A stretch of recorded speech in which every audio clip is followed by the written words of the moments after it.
With our discussion on leadership. We are drawing leadership lessons from Bible leaders. And we want to move away from just discussing men leaders. The Bible also has women leaders. And I want to pick a very unlikely candidate, the wife of King David, Abigail. And we read her story. Most of what we know about her was just before she was wedded to King David. And Abigail, her previous husband, was called Nabal, who ended up dying, and that's how, as a widow, she was finally married by King David.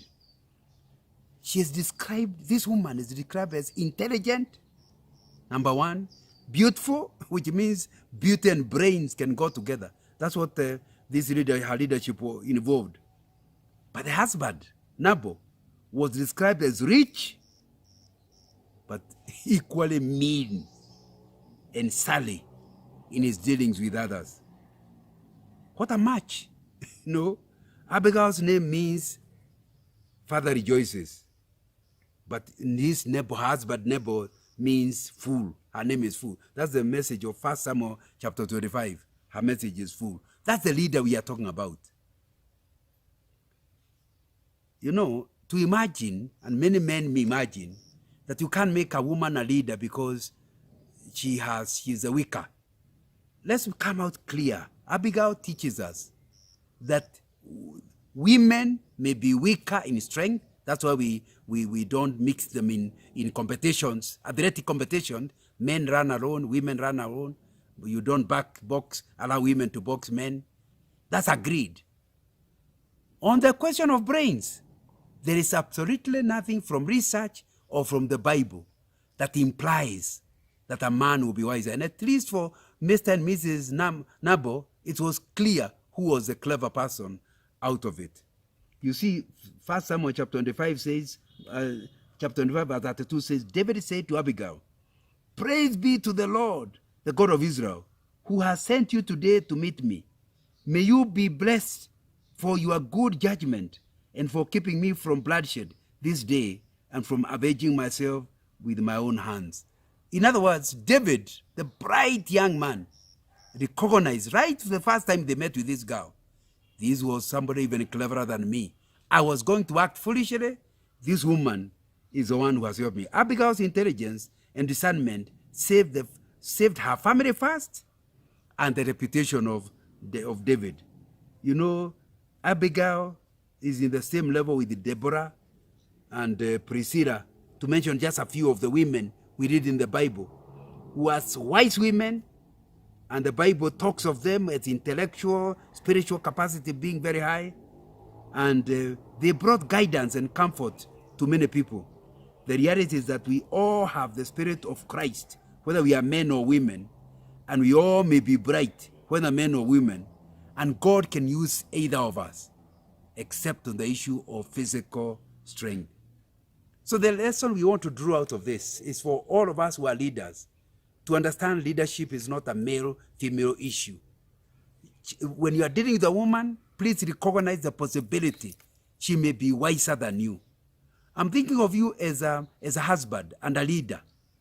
It will be foolish to have your traditional view that because you are a man, you are clever. That's, like I've said before, it's not shown by scripture and it's not shown by science.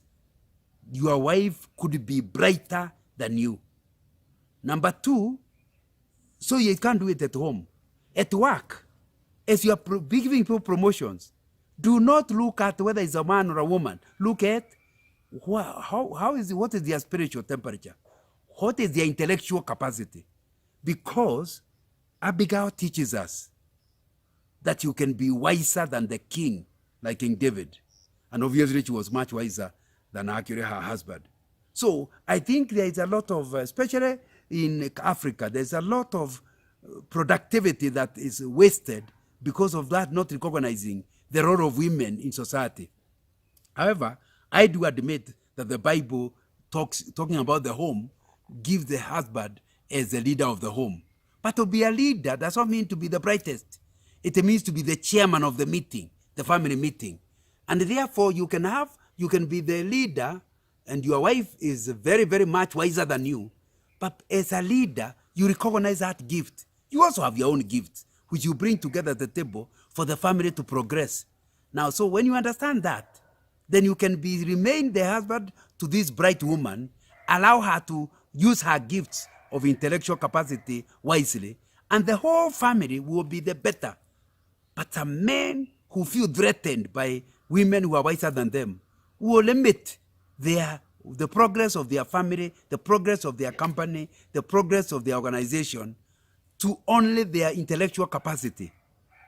You know, you are going to reap low. Whereas if you had allowed this woman to flourish, you as the leader would have benefited. Remember, whenever they are saying how far that family has gone, they will still call it your family. But you know it is your wife who is really getting who is using her gift. So we learn from Abigail. Women can be brighter than men, but the leader will still remain the man in the home, but the organization will go far. Just like the verse I've read, David acknowledges, if it had been left to him, there would have been destruction. Then in 1 Samuel chapter 25 verse 2, we read, a certain man in Moab who had property there at Carmel was very wealthy. He had 1,000 goats and 3,000 sheep. Thousands. He was really a millionaire, which he was sharing in Carmel. His name was Nabal, and his wife's name was Abigail. She was an intelligent and beautiful woman, but her husband was surly and mean in his dealings. He was a Calebite. And it's very important to understand this is a rich man. The second lesson we learn out of this leadership lesson of Abigail is that wisdom is not a function of wealth. First, we learned that wisdom is not a function of gender. The second lesson we learned is that wisdom is not a function of wealth. You can be rich, very rich, but a fool. Do not start thinking, intimidating people, telling, but you know I'm the richest man. That we are not debating. Your bank account can show. But if you want to have a face, save life, please recognize that you are richer, but not necessarily wiser. So therefore, you involve a team of people that can help you to manage your business. Despite that you are the owner, they are just employees. Recognize them. Don't look down on your employees because you are rich. Understand their gifting. Use it. Your business will get even further. Your riches will get even more. Please hear me. The story of Abigail teaches us that wealth is not a function, or rather, wisdom is not a function of wealth. You cannot therefore start claiming you are wise because of your property. You can be rich because riches is a function of working hard and having breakthroughs. You just need to be tendering somewhere and you end up winning that tender. And it's like a breakthrough for the rest. For the rest, you end up doing very well. But that doesn't mean you are wiser than the ones who lost the tender. It's important to recognize God's favor and not look down on others, thinking that because you are rich, you are clever. You know, 1 Samuel chapter 25 verse 7 says, now I hear that it is sheep shearing time. This is David talking. When your shepherds were with us, we did not mistreat them, and the whole time they were at Carmel, nothing of theirs was missing. Ask your own servants, and they will tell you. Therefore, be favorable toward my men, since we come at festive time. Please, give your servants and your son, David, whatever you can find for them. What a respectful way of requesting for assistance. The fugitive David, because he's running away from the king, had an army of his own. I think 600 soldiers who won many battles. But when he saw this Jewish man, he did not want to disturb him. He even helped him to protect his sheep. And although he thought now, with all this protection I've given him, and during festive time, he can actually be somebody who will help. You know, David has stayed in that area for quite some time, and therefore the benefit of the shepherds from his protection. These were lawless days. where the fittest and the strongest are the ones who actually would win. Now, here we learn that you needed protection. David gave that protection. You don't recognize it. You know, not being friendly creates enemies. And these enemies can be a real problem. A good leader avoids enmity. Of course, if somebody ends up to be an enemy because of your success or because of something you are doing, that's different. But you do not provoke people into enmity. So David was being friendly. But this fool called Nabal wonders, who is this? In fact, he answered him and said, "You are just a fool. I mean, anybody is running away from their leadership and doing all kinds of things. So why should I help you?" And yet he had told him, "Please ask your servants." He never even bothered to ask. "I'm rich. Why do I need to ask anybody anything?" Many leaders end up making wrong decisions because they feel like they don't need friends. My friend, Nabal was just about to die because of his foolishness, not thinking that he needs anybody. And you need to understand that friendliness is an asset. Having people on your side, and I think these days young people call it a network. Having a network is social capital. And you can end up hurting yourself, hurting your leadership if you don't get this social capital. And that's what Nabal, he was rich, but without social capital. So I'm saying one of the lessons we draw out of him is that social capital will help your leadership. Friendship, creating friendship will help. Enmity will destroy you. You know, 2 Samuel chapter 25 verse 10 says, Nabal answered David's servant, "Who is this David? Who is the son of Jesse? Many servants are breaking away from their masters these days. Why should I take my bread and water and the meat I have slaughtered for my sharers and give to men coming from who knows where?" Oh, how rude this guy is. And it goes on with the point we had in men. David had hoped that Nabal would show him generosity.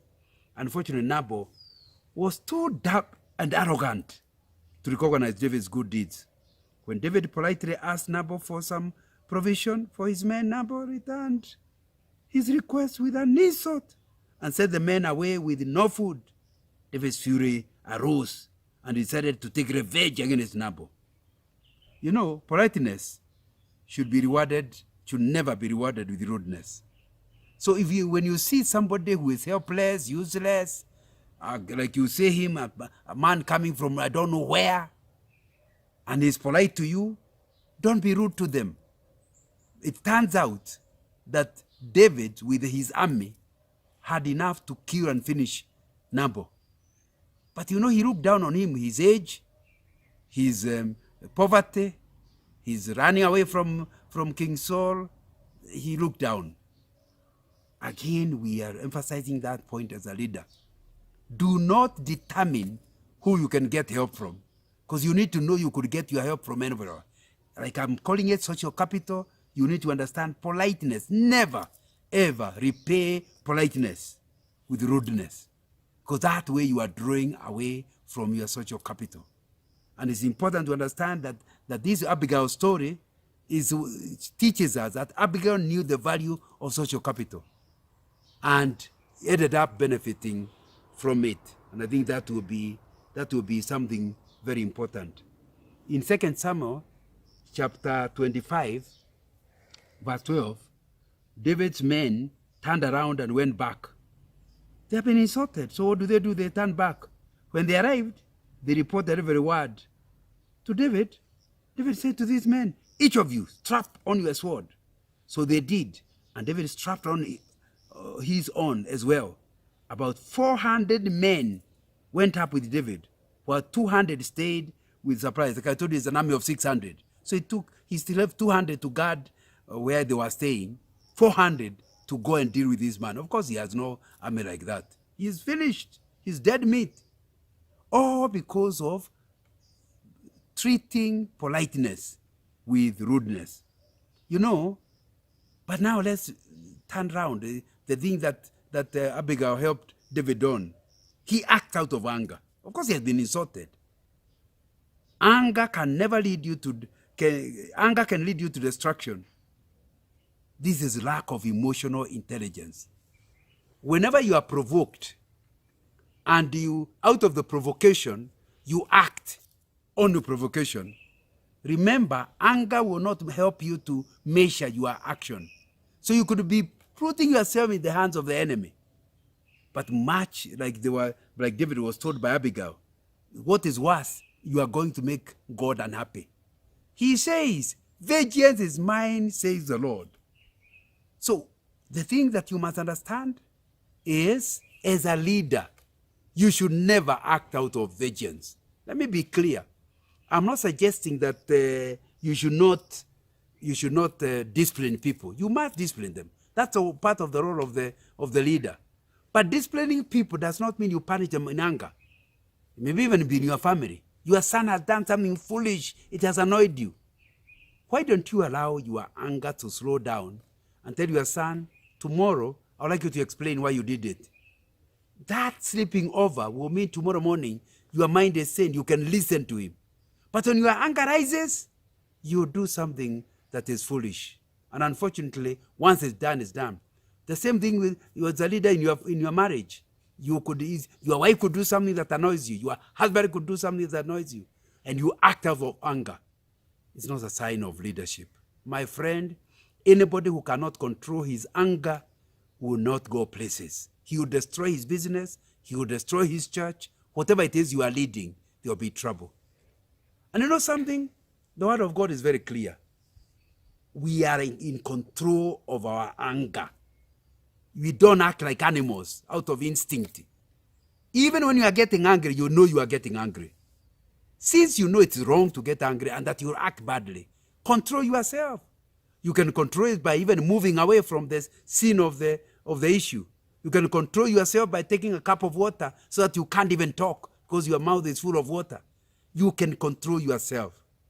It's wisdom. And you're going to end up making good decisions. Even dealing with your enemies, you make decisions that will destroy your enemies.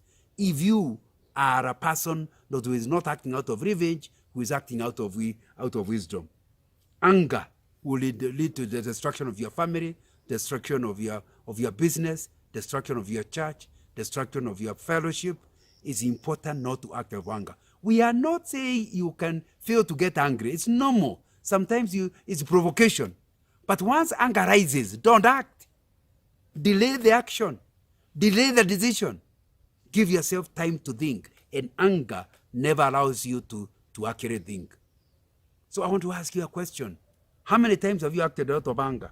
Have you seen the repercussions that happen? And there are even people who are proud. I told him off. I did this. And you did it out of anger. You know I could not control. It's range. You know, the teaching about emotional intelligence tell us that you need to understand your own emotions and then manage them. Start understanding that when your voice is starting to rise and you're starting to use rude words, it means you are not in control. Your emotions have taken over. And the emotion, when they run over the brain, your brain becomes useless.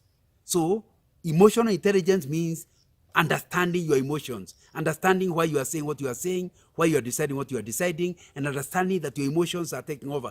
And they are negative emotions, not very useful.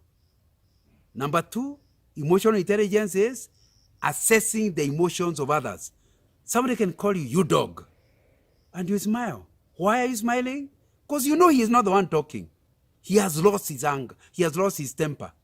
That's not the time to judge him.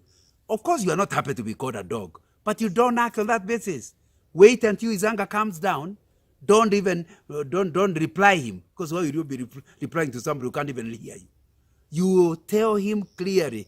Now, let's talk about this tomorrow. He will get even more angry, but you refuse to reply to him. That's called emotional intelligence.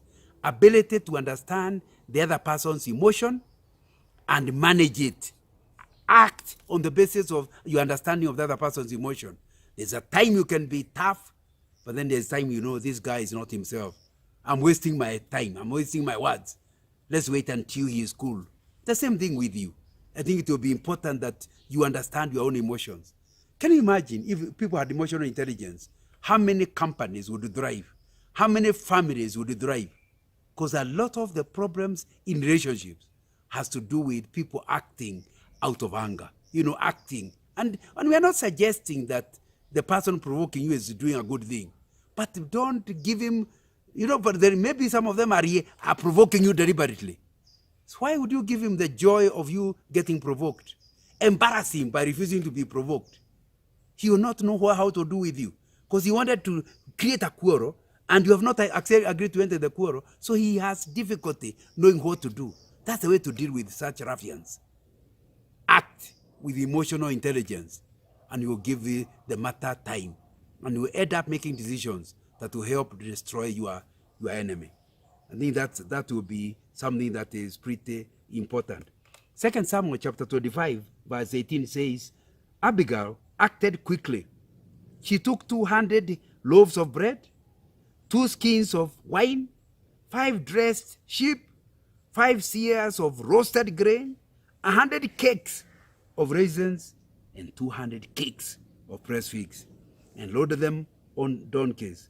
Then she told her servants, go on ahead, I'll follow you. But she did not tell her husband, Nabal. What a wise woman.